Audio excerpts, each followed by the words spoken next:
Bonjour à tous et bienvenue à chacun pour ce temps de culte, ce temps de communion ensemble avec Dieu. C'est vraiment une joie pour moi d'être avec vous tous ensemble encore pour ce dimanche matin. Et vous savez, même si on vit un temps de confinement, ce qui est incroyable avec Dieu, c'est que nos prières ne sont pas confinées, c'est que notre louange n'est pas confinée, notre adoration n'est pas en mode confinement. Et c'est un vrai sujet de reconnaissance, c'est un vrai sujet de louange, et je voudrais vraiment louer Dieu pour ce privilège qu'on a, parce que on peut avec notre cœur, tous ensemble, adorer l'Éternel. Et ça, c'est vraiment une grâce. Je voudrais juste introduire ce culte avant de laisser la place à un temps pour les enfants, un temps de louange avec Annabelle et Franck. Je voudrais juste vous laisser une lecture, la lecture du psaume 146. Louez l'Éternel, louez l'Éternel, loue l'Éternel, mon âme. Je louerai l'Éternel tant que je vivrai, je célébrerai mon Dieu tant que j'existerai. Ne placez pas votre confiance dans les grands, dans les hommes qui sont incapables de sauver. Leur souffle s'en va. Ils retournent à la terre et leur projet meurt avec eux.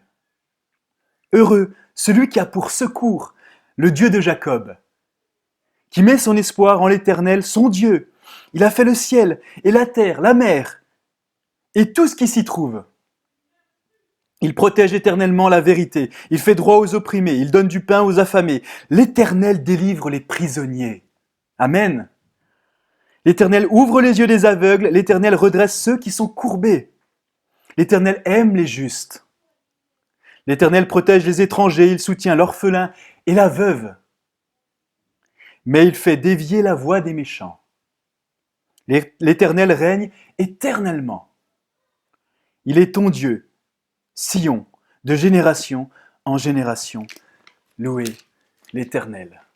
Seigneur, à toi toute la gloire encore ce matin. On veut te louer, on veut t'adorer, on veut proclamer ton saint nom encore, t'élever, te dire combien tu es grand, combien tu es majestueux, combien tu es merveilleux, digne de louange, digne d'adoration.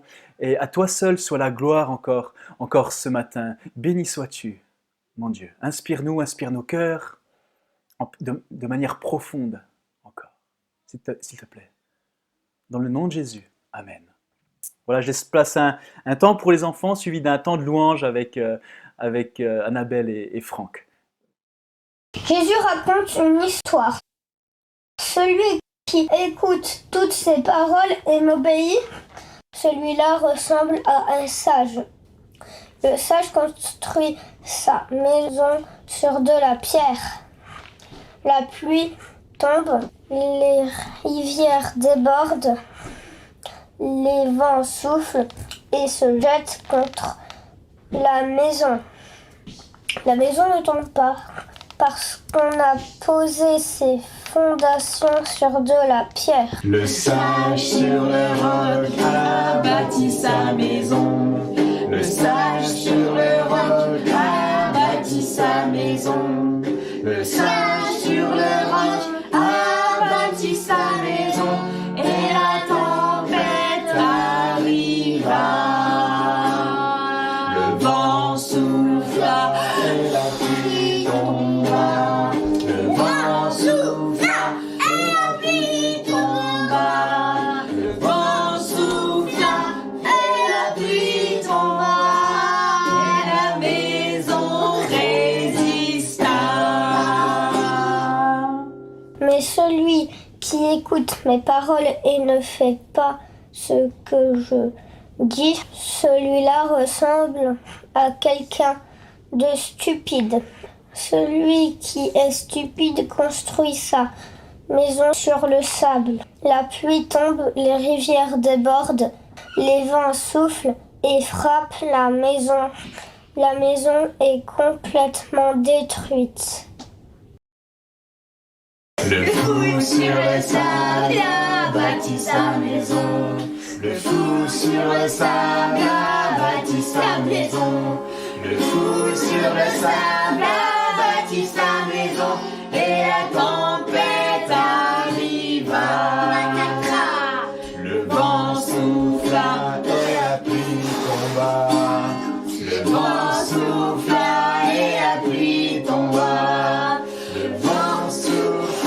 et la pluie tomba, et la maison s'écroula. Enfant sur Jésus, viens bâtir ta maison. Enfant sur Jésus, viens bâtir ta maison. Enfant sur Jésus, viens bâtir ta maison.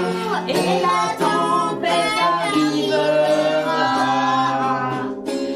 Le vent soufflera et la pluie tombera. Le vent soufflera et la pluie tombera. Le vent soufflera et la pluie tombera. Et la maison résistera.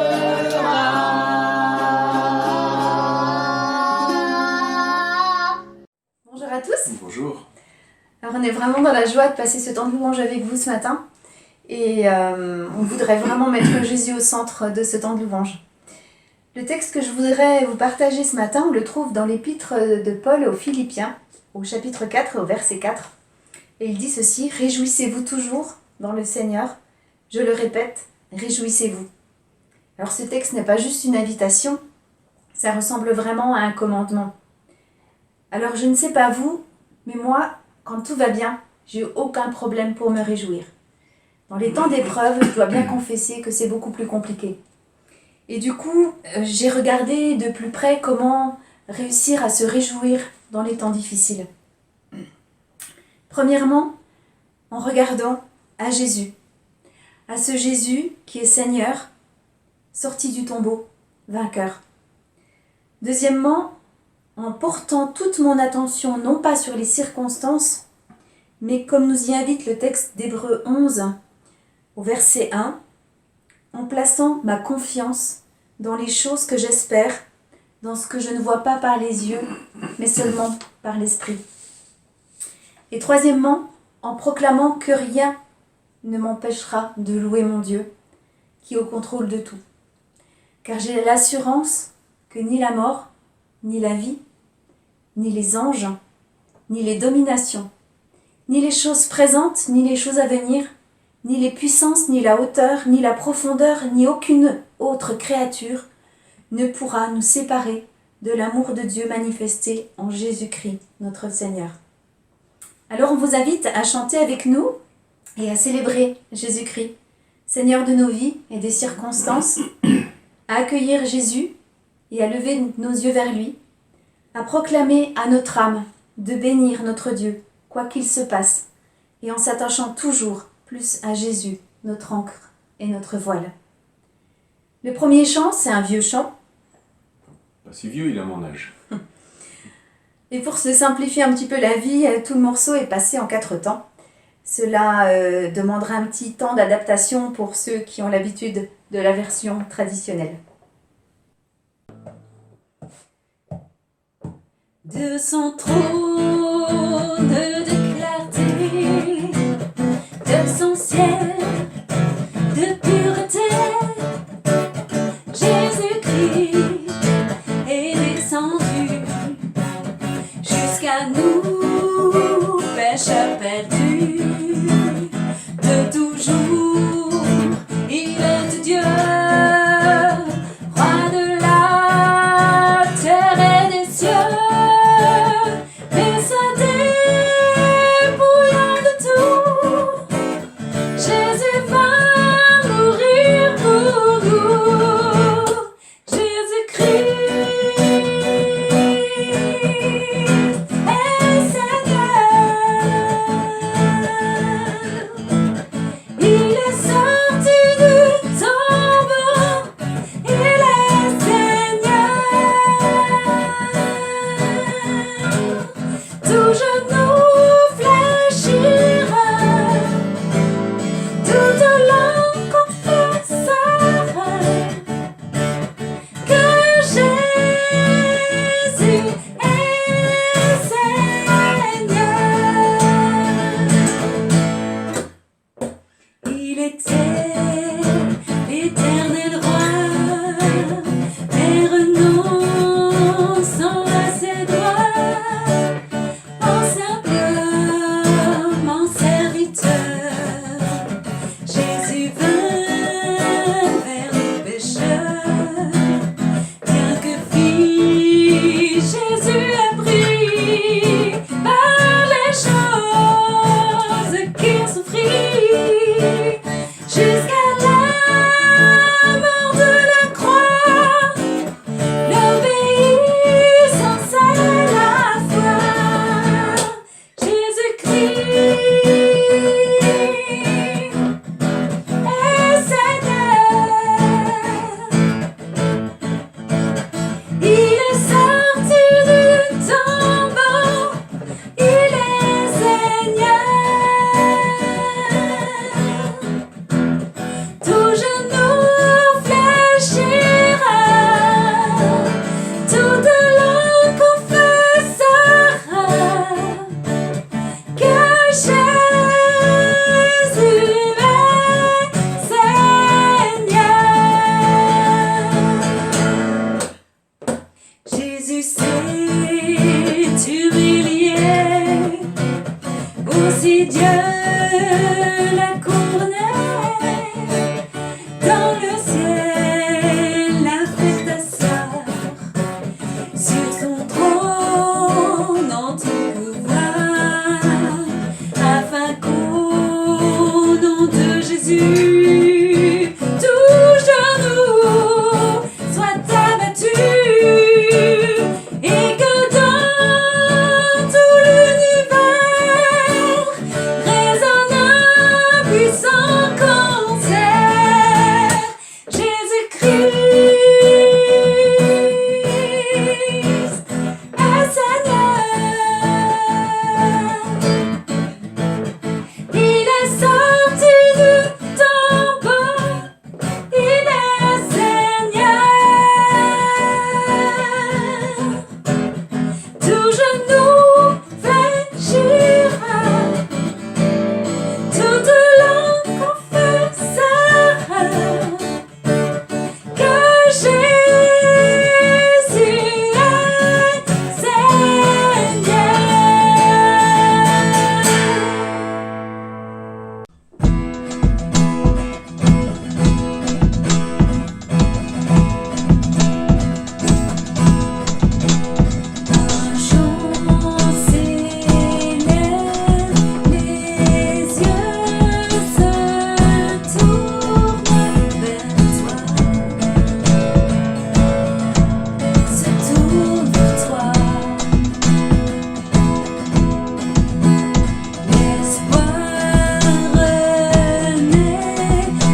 et ce qui pourrait arriver. Qu'à la fin du jour je te chante encore.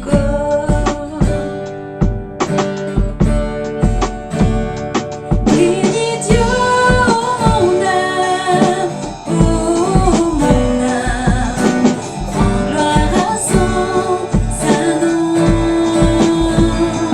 Oh, chante comme jamais, oh mon âme, rends gloire à son saint nom. Riche en bonté et lent à la colère, ton nom est grand et ton cœur est bon. Je ne cesserai de chanter tes bontés.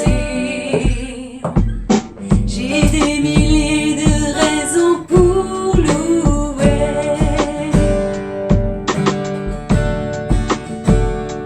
Bénis Dieu, oh mon âme, oh mon âme, rends gloire à son saint nom. Oh, chante comme jamais, oh mon âme, rends gloire à son saint nom. Un jour viendra, je n'aurai plus de force. Mon heure venue, la fin sonnera. Pourtant mon âme chantera tes louanges. Pendant des milliers d'années, oui, sans fin. Bénis Dieu, oh mon âme, oh mon âme, rends gloire à son saint nom. Oh, chante comme jamais, oh mon âme, rends gloire à son saint nom. Bénis Dieu, oh mon âme, oh mon âme, rends gloire à son saint nom. Oh, chante comme jamais, oh mon âme, rends gloire à son saint nom. Rends gloire à son saint nom. Rends gloire à son saint nom.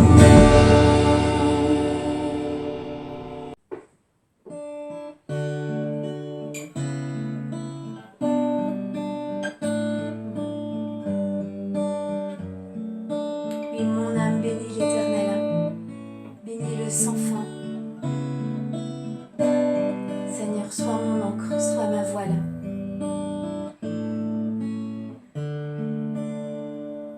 Dieu, tu es ma force, ma consolation, une lampe devant mes pas. Ta voix a triomphé de l'ouragan, remporté le combat. Tu m'offres chaque jour ton infaillible amour, toi qui as fixé le cours des étoiles, sois mon encre, sois ma voile. Tu étends mes ailes pour toucher les cieux, protégé par ta main.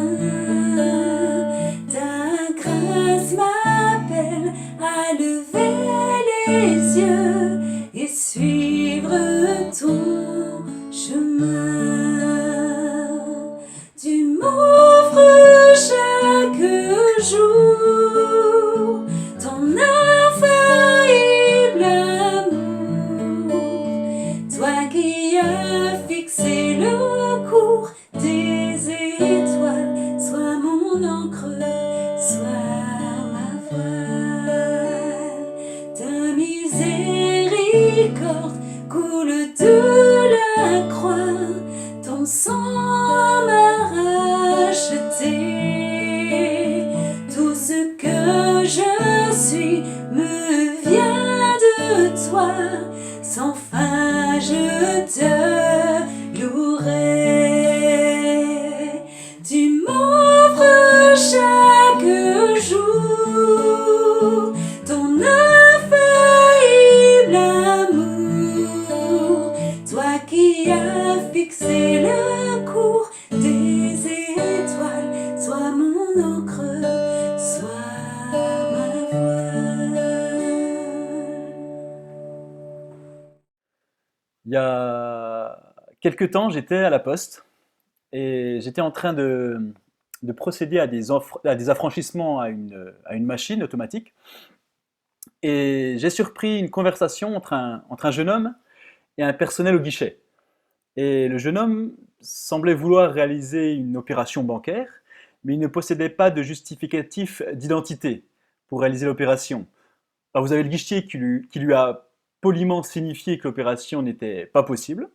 Du coup, vous avez le jeune homme qui a insisté, le guichetier lui a poliment rappelé que ce n'était toujours pas possible de réaliser l'opération sans ce fameux document d'identité.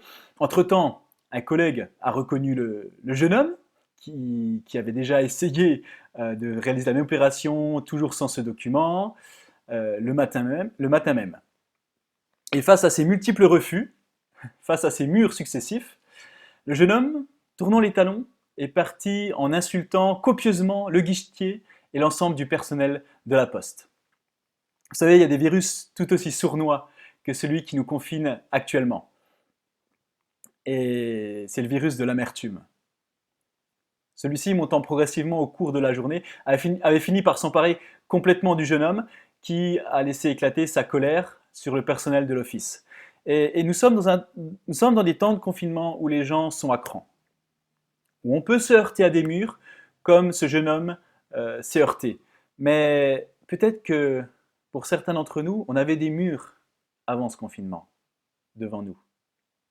Peut-être même, c'est même sûr qu'on les retrouvera après le confinement, très certainement.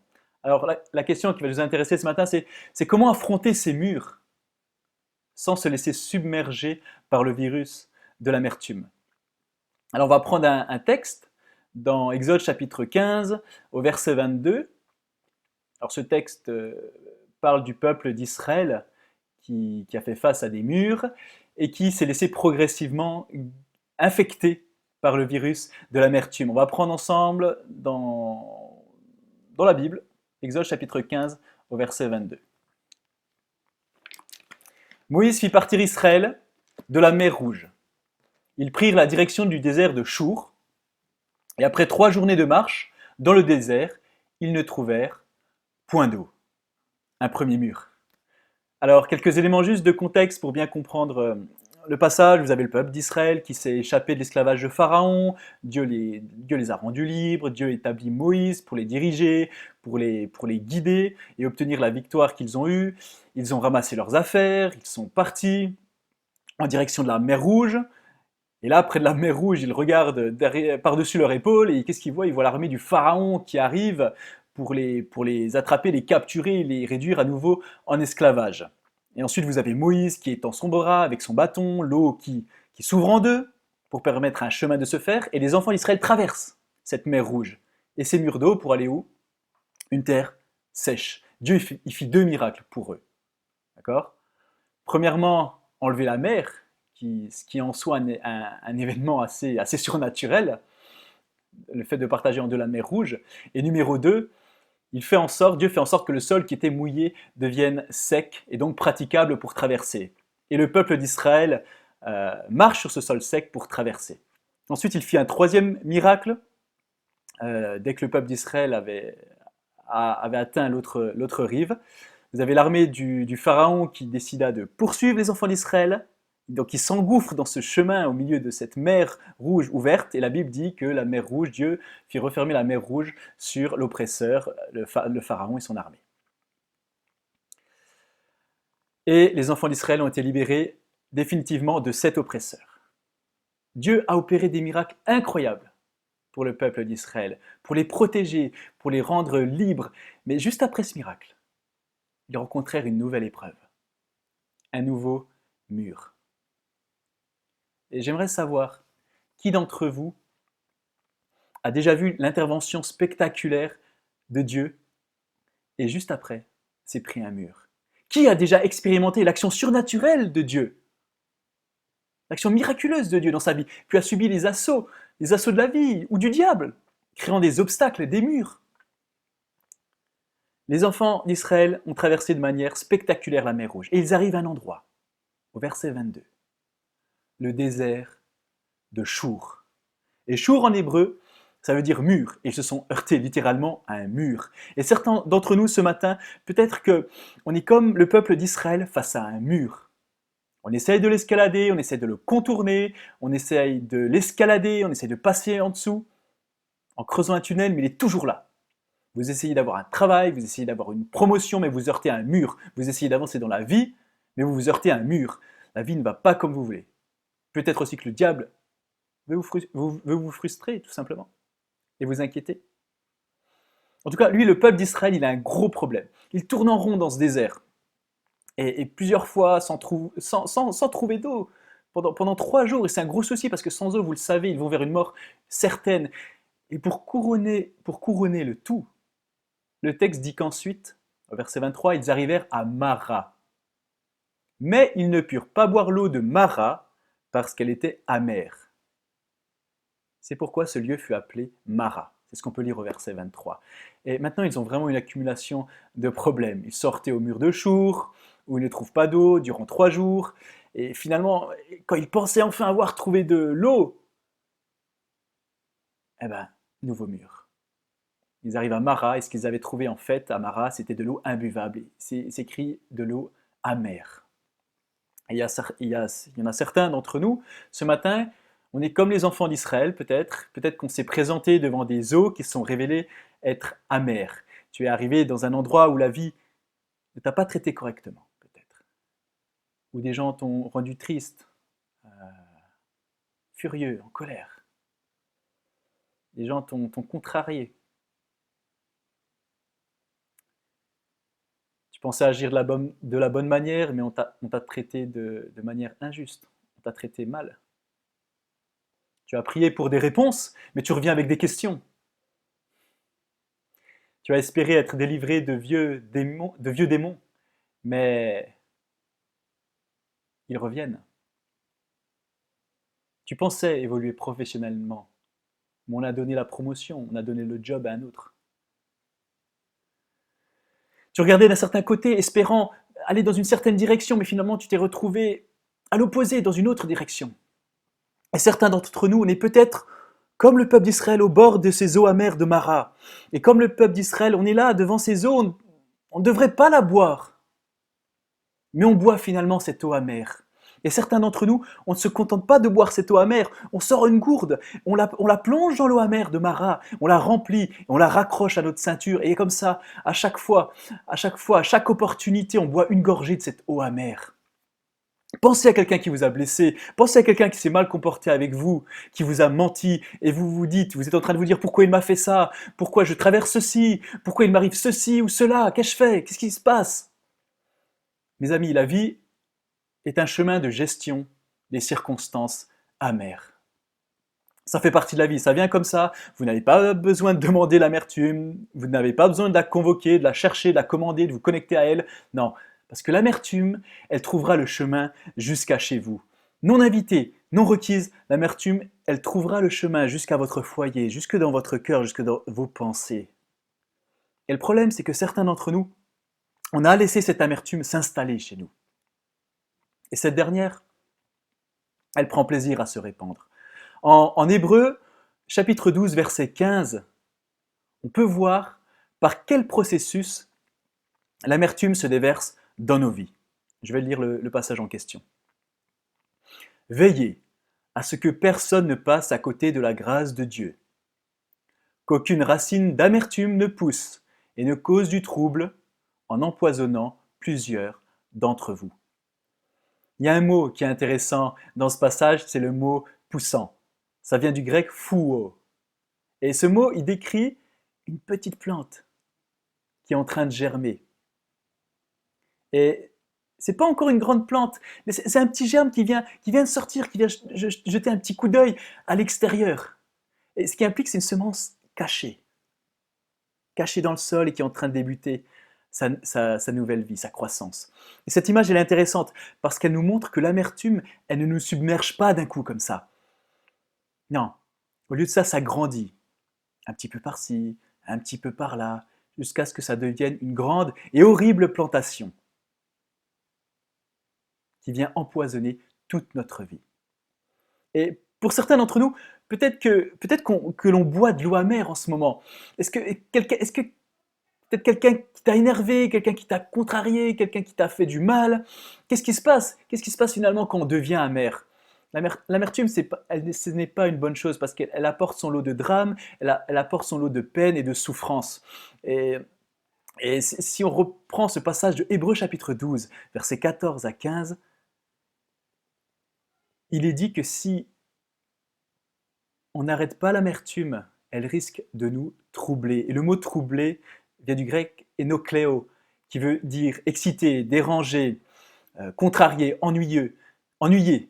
Ça fait référence à quelque chose d'intérieur qui t'importune, qui t'affecte tellement que tu es continuellement harcelé par des pensées à propos du tort que l'on t'a fait. Et certains d'entre nous, nous avons des problèmes car nous avons laissé l'amertume envahir nos vies. Et ça peut causer des fois des gros dégâts. Si on prend 2 Samuel chapitre 16 verset 23, on va voir le récit d'un homme qui est nommé Ahitophel, dont les conseils avaient autant d'autorité pour David comme pour Absalom. Autant d'autorité qu'une parole de Dieu lui-même. Et un chapitre plus tard, cet homme, il se suicide. Comment un homme peut-il passer de conseiller principal du roi à suicider?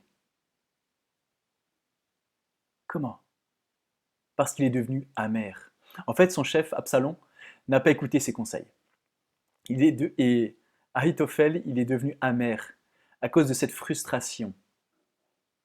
Parce que son chef n'avait pas écouté ses conseils, il détruisit sa vie. Il mit un terme à son existence. Et voilà pourquoi c'est dangereux de vivre et de demeurer dans l'amertume. Parce que l'infection par ce virus, elle peut aller aussi jusqu'à la mort. Et si vous vous surprenez à toujours dire des choses négatives à propos de quelqu'un qui vous a offensé ou contrarié par le passé, c'est peut-être qu'une racine d'amertume est en train de pousser intérieurement.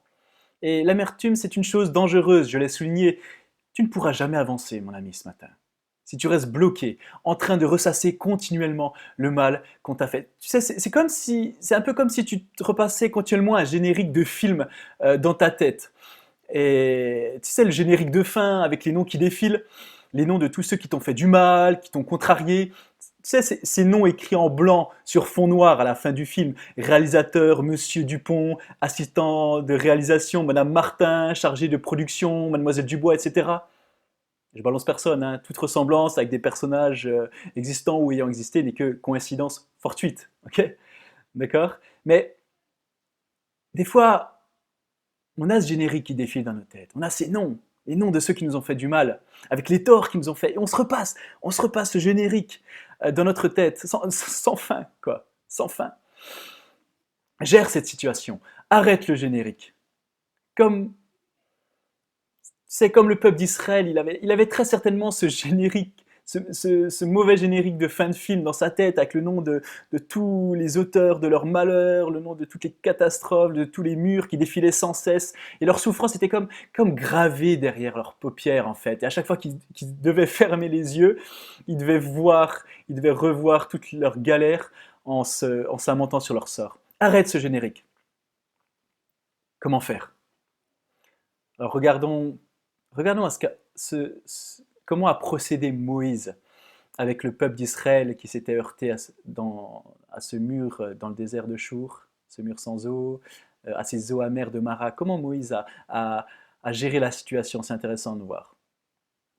Et j'aime beaucoup comment il a géré cette situation parce que si on agit de la même manière on sera en capacité de gérer les eaux amères dans notre vie, de couper le générique de fin de film. 3 choses. Première chose, il cria à Dieu. Il appela à l'aide. Il pria. Et on doit apprendre à apporter nos fardeaux devant Dieu et on doit apprendre à les y laisser. Moi, j'ai beaucoup aimé cette image qui est passée au culte groupe de jeunes. Vous aviez un personnage avec un sac sur le dos qu'il déposait au pied de la croix. Et on doit apprendre à poser nos sacs au pied de la croix et nos sacs d'amertume aussi. On doit apprendre à avoir une authentique relation avec Dieu où on peut dire à Dieu je suis prêt, je viens devant toi aujourd'hui et j'ai besoin de toi pour intervenir et m'aider dans cette situation. Et certains d'entre nous n'ont pas ça et ça paralyse notre vie. Vous savez, c'est pas marqué que Moïse a fait une petite prière intérieure récitée à voix basse, quasi inaudible. Non, il a ouvert la bouche, il a crié à voix haute. Et il y aura des moments dans notre vie où il faudra crier à Dieu. Plus précisément, il y aura des moments où les larmes dévaleront à flot le long de notre visage et où on devra se jeter à genoux en criant à Dieu de nous aider, de nous sortir de la situation. Mais je ne peux pas le faire par mes propres forces, par mes propres efforts. J'ai besoin de ta force. Moïse cria à Dieu. C'est le point numéro 1. On doit apprendre à crier à Dieu. Et Moïse cria à Dieu et Dieu, deuxièmement, il lui donne une direction. Dieu lui montre quelque chose. Quoi donc? Un morceau de bois. La première chose pour vaincre l'amertume, c'est de crier à Dieu. La deuxième chose, c'est de voir le morceau de bois. Vous devez avoir la capacité de voir le bout de bois. Je veux parler d'un bout de bois nommé calvaire. On doit avoir la capacité et l'habileté de regarder au-delà de la personne, au-delà du tort causé, au-delà de ce qu'elle a fait et voir que le maître de l'univers est derrière la situation, qu'il gère derrière la situation. Vous devez voir que Dieu est derrière, en coulisses, et qu'il tire les ficelles, qu'il met tout en place. Dieu ne donnera jamais des situations à gérer pour lesquelles il ne m'aura pas préparé. Il ne nous aura pas préparé, c'est pas possible. Quand vous voyez le bois, vous comprenez que Dieu a permis la situation problème. Il n'en est pas l'auteur, mais il a permis que la chose arrive dans votre vie. Et si je regarde en arrière dans ma vie, si je prends le temps de faire du replay dans ma vie, à propos de certaines choses qui me sont arrivées, certaines choses difficiles, je peux reconnaître les bouts de bois laissés par Dieu. Les moments où Dieu est intervenu par sa signature. Et vous devez vivre en sachant, en comprenant et en croyant que Dieu a permis la chose de venir jusque dans votre vie. Vous devez voir le bois derrière le problème. Moïse vit le bois. Et le bois symbolise que Dieu est toujours aux commandes. Amen. Qu'est-ce qu'il fit Moïse ensuite? Il prit le bois et le jeta dans l'eau. Les eaux devinrent douces. Moïse cria à Dieu, il vit le bois, et troisièmement, il jeta le bois dans l'eau. Et quand vous mettez le bois dans l'eau, Dieu vous changera. Vous étiez peut-être consumé par l'amertume et vous deviendrez capable de trouver de la douceur dans la situation. Et quand vous voyez le bois, quand vous le jetez dans l'eau amère, c'est-à-dire quand vous laissez Dieu gérer la situation, agir dans la situation problème, alors Dieu prendra ce qui auparavant vous faisait crier, ce qui vous faisait hurler de douleur, de chagrin, d'injustice, et vous donnera alors la capacité de crier à lui et de lui donner toute la gloire. Et ce que je veux dire, c'est que quand vous cherchez la main de Dieu pour gérer votre amertume, alors vous pourriez aller jusqu'à être capable de dire merci aux personnes qui vous ont fait du tort, qui ont essayé de vous blesser. Merci de ne pas m'avoir promu dans ce travail, car je suis désormais à l'endroit où je dois être. Merci de m'avoir critiqué, merci d'avoir parlé dans mon dos. Dieu a utilisé cela, je suis désormais plus fort. Je caricature, bien évidemment. On ne va pas commencer à envoyer des emails de remerciements à certains de nos contacts en les remerciant pour le mal qu'ils nous ont fait. On ne va pas provoquer les gens non plus, vous comprenez. Mais je pense que crier à Dieu, comprendre et voir qu'il est aux commandes et le laisser gérer la situation en profondeur sont véritablement les meilleures pistes à creuser. Et certains d'entre nous, prenez courage, je veux vraiment vous encourager ce matin. Vous êtes entre les eaux amères de Mara et le 27 Élam. Plus loin, il y a Élam. Il y avait 12 sources d'eau à Élam juste après. Juste après Mara, il y a 12 sources d'eau et 70 palmiers plus que ce qu'ils n'auraient pu jamais penser ou imaginer. Et il y en avait assez pour tous, du plus petit au plus grand. Et pour certains, on est au milieu. Ne buvez pas les eaux amères de Mara, car vous avez les sources d'Élam qui sont juste derrière, mes amis. Par pitié, peu importe ce que tu m'as fait, peu importe comment tu m'as viré, comment tu m'as parlé, comment tu m'as rejeté, comment tu m'as menti, peu importe. Peu importe. Parce que Dieu a prévu mieux que ce que j'aurais pu imaginer, penser ou espérer. Coupe la télévision, éteins ce mauvais générique de film avant qu'il ne commence à défiler devant tes yeux. Arrête de te plaindre à propos de ceci, à propos de cela. Laisse aller ce générique de fin avec l'aide de Dieu. Laisse Dieu extraire le germe de l'amertume qui est peut-être en train de s'installer dans ta vie. Invite Dieu à faire le ménage dans ton cœur. Jette le bois du calvaire dans l'eau insipide de Mara. Laisse Dieu intervenir. Et Dieu changera ton eau amère en eau douce. Et peut-être même que tu deviendras meilleur à travers cette épreuve. Peut-être que tu deviendras plus fort à cause d'elle, car tu auras appris à mettre le bois du calvaire dans tes eaux amères.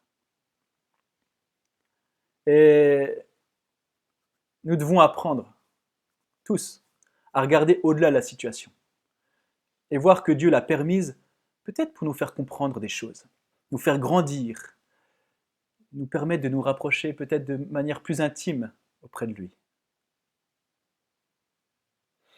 Dieu est toujours aux commandes derrière la situation. Peu importe la difficulté, peu importe les murs, les obstacles de toutes sortes, peu importe la douleur, pardonne à ton offenseur. Fais un pas vers lui. Renoue le contact. Ne laisse pas la situation bloquer, mon ami. Dieu peut aussi t'utiliser pour transformer les eaux amères de ceux qui t'entourent. Ce n'est pas pour toi cette possibilité. Commence par ta famille. Appelle ta mère, ton père, ton frère, ta sœur, ton fils ou celui de ta famille avec qui tu es fâché. Et avec l'aide de Dieu, règle le problème. Contacte celui avec qui tu étais tellement proche il y a quelques mois ou années. Et malgré le tort causé, répare avec Dieu les liens brisés. Ton voisin qui ne te dit pas bonjour, ce collègue fuyant, cet ami qui ne donne plus de nouvelles, cette personne qui t'a tellement meurtri, fait du mal, je t'encourage à aller vers lui, mon ami. Demande à Dieu les ressources nécessaires. Pardonne. Les eaux amères de Mara ne sont pas une finalité pour nos vies.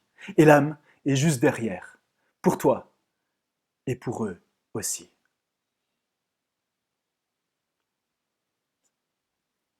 Ah, Seigneur, je veux te remercier, Seigneur, pour cette grâce que tu nous offres de crier à toi. Merci parce que tu es toujours aux commandes, peu importe la situation, peu importe la difficulté. Donne-nous la capacité de te laisser intervenir dans nos situations problématiques. Dans ces situations où on est meurtri, où on est blessé. Qu'on te laisse agir, qu'on puisse plonger le bois du calvaire dans nos eaux amères. Montre-nous comment pardonner, qui pardonner, vers qui aller. Et on veut te rendre gloire encore ce matin. Béni soit ton nom. Béni soit ton nom. Que l'on traverse les déserts de Chour, les eaux amères de Mara, ou qu'on arrive aux oasis d'Élam. Béni soit ton nom. Amen.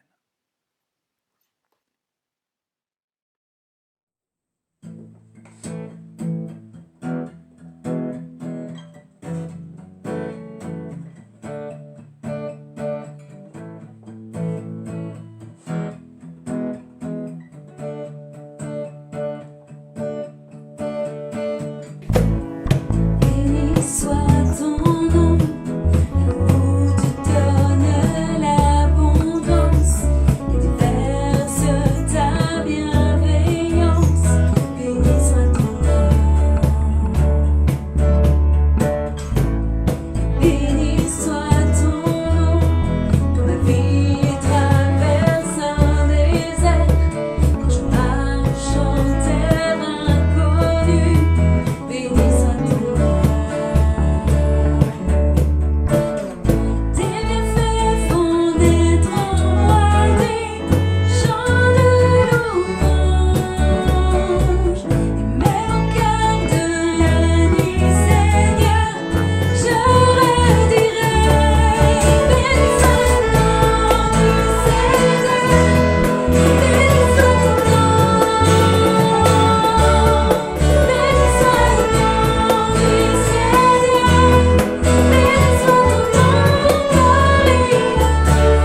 merci à chacun pour l'organisation, pour le bon déroulement de ce culte. Un petit point annonce pour dire que dimanche prochain, c'est Philippe Klopfenstein qui va apporter le message. Je rappelle également que tous les mercredis, à partir de 14 h, vous avez une petite exhortation d'une dizaine de minutes qui est disponible sur la chaîne YouTube de l'Église. Vous pouvez d'ailleurs visionner toutes les exhortations à n'importe quel moment.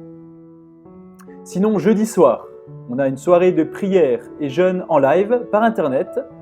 Et je vous invite à vous connecter en cliquant sur le mail que vous allez recevoir en milieu de semaine. Et si vous le désirez, vous pouvez avoir un ancien par téléphone ou par Internet en écrivant simplement à pastoralprairie@yahoo.fr. Voilà, je vous souhaite un bon dimanche à chacun et une bonne semaine.